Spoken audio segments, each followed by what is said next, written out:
กินข้าวส้มกันค่ะอร่อยนี่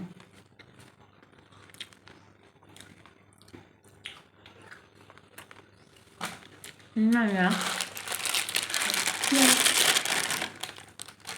ไข่เจียวไหนคนไหนก็ขายน่ะอ๋อ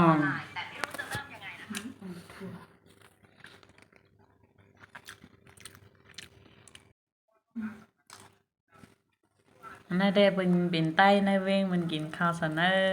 หวานในน่าจอกไง ไอ้เวียงเขาได้ฮะ เป็นไต้เว้งหวานในบนแดด อันนี้มันทำทองกระจุ้ง มันตาได้เป็นไต้วันนอกลูกแคลุนนอกวันนอกสักถึงกินจังนะ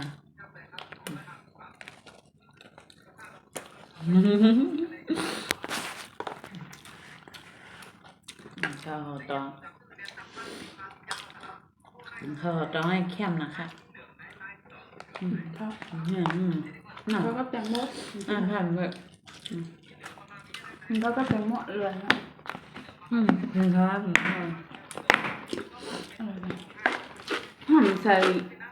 อันนั้นน่ะ ทาน โทลีน เดี๋ยวนึงก็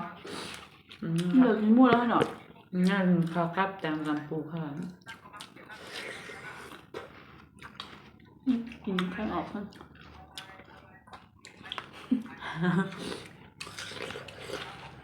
พี่เดี๋ยวไม่ยิ่งคือจะแรงมืออยู่เมืองนอนมันเขาขึ้นรถแพร่นั่นน่ะเขา ใช่หรอเนื้อยากเนื้อยังไม่แข็งเลยหรอ เนาะถ้าเอาไส้ขึ้นนั่นเนาะ แล้วแบบนั่นไม่ ห แข็ง อข้าวให้ก็คือก็จอเขาก็มีนะไม่เฮ็ดนะ ทำไมเฮ็ดไม่ถูกอ่ะ ปลาดัง ปลาดังสั่งอ่ะ เนี่ยจะขึ้นร้อยข้ามกะออกจะ จะเลยพิ้าเลย เอาเลย เก่งเลยคนนี้เฮ็ดก็งูน้ำนี้เสียงอ่ะ แล้วถ้าขึ้นฮอตก็น้ำเย็นเนาะ อืม แม่ค้าได้ขึ้นปอมหนาร้อยแพ้นั่นนะ ก็ถึงอ่ะ ถ้าต้องพาทางปียิ่งก็รู้ แต่แบบ ใจกล้าเรารู้เขาที่เขาขึ้นถ้าก็ขึ้นเอาอันอย่างก็ทรายก็ยินน้ำยินเสียงของก็ขึ้นกว่าเลย แต่ฮะ แม่เป็นถ้าเป็นตีตั้งแต่กวันขึ้นกว่าแต่ถ้ามันขึ้นกว่าเอาหรือเรื่องนี้ อ๋อหนังว่างมาว่าเอาก่อน อืม นะ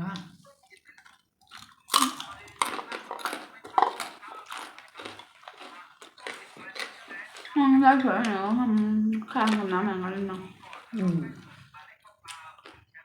มันจะได้สวยแล้วเนี่ย ไล่สดแล้วเนาะ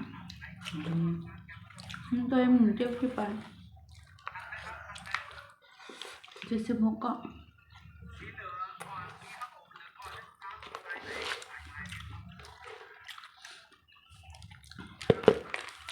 แน่พ่อ วันนั้นค่ะมือเขากับเฮ็ดวันน่ะทหารนี่ปลายมาที่นั่นโคตายนี่ทำมาแล้วค่ะ อ๋อ อันนี้อาสังใส่น้ำตองอย่างนี้ อันชอบเหมือนกันกันหรอ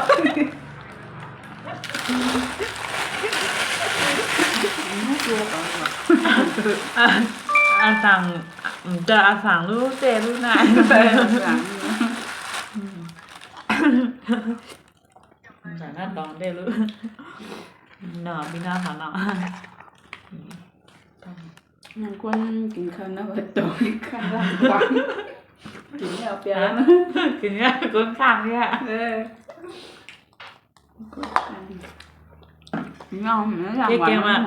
ให้แกมากินข้าวสารตองให้วันไหนกันเนาะแย่ก้นข้าง แต่ ข้างหน้าหวาน เดี๋ ยวไร้ล่างแล้วเรื่องนะกินแล้วก็ โจ้กับหนูจ่าหนูจังมืออ่ะยาแบบแปลงเนี้ยนะมือเขายา นี่ครับพี่น้องครับ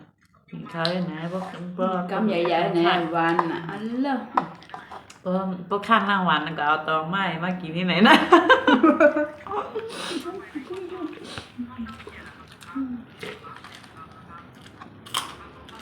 สิแต่ไหนบ่เฮาเจ้ามือกินที่ไหนหวานเนี่ยเฮาเจ้ากันนะ อืม เพราะมันจะเลยหูรสชาติมัน ประกาศหวานไล่เขาหน้าวันมันในเข้มหน่อยไม่น่าแล้ว ก็พอเจี๊ยบของหัวใจมันน้ำ ทุกคนที่เราก็เหมือนคนจับมันน้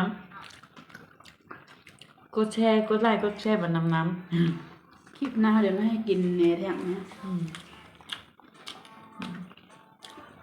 อันนี้ก็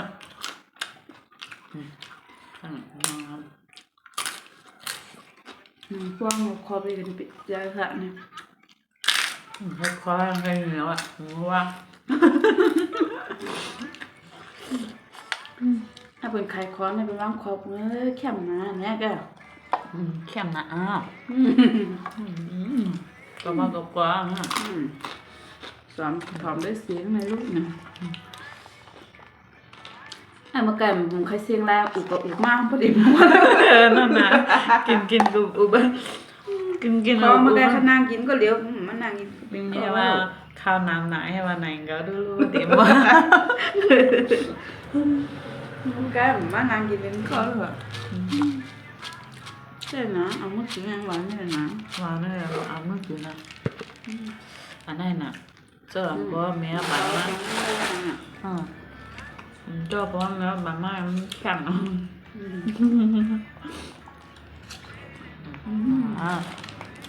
ฝังนะคะก็สุดใครกินข้าววันให้วันนึงห้องนะแต่ ปี ปี นั้ นั้น นเนาะ มือกับเลยล่ะ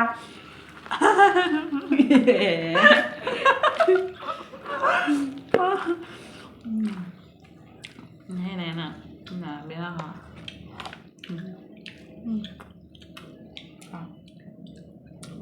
คนตัวไหนเด็กคอยนะอันเลยโตก็ต้องไม่เข้าโตมีผ้ามีคนเอาเขี้ยวมีกับตัวยังหวาน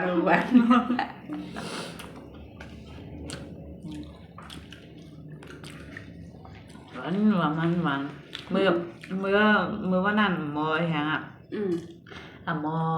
ยังก็หมอยี่เพศจะไหนเนาะเพศจะไหนไปหมอไอ้ไหน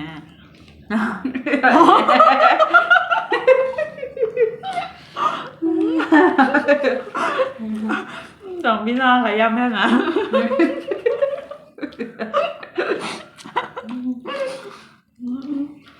แต่ว่าอันนี้นะเพราะว่าน่าสนให้ขนาดนี้ก็แต่พวกว่าได้เกคนนั้นได้แกงเอาแต่จ่ออย่างนี้ ไอ้บ่กินได้เบิ่นได้ให้ยังเฮ็ดจังไหนเห็นไหนนะอันนี้แกให้ไหนนี่ก็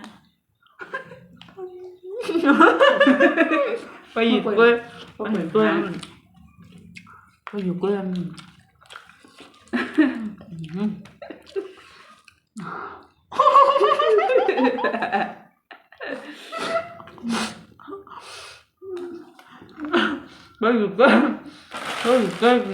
ให้หนูนะคนวันนอกชอบเถิดนะ ไม่กินน้ำเย็นมันนะ ไม่ถึงหมดแล้วนะ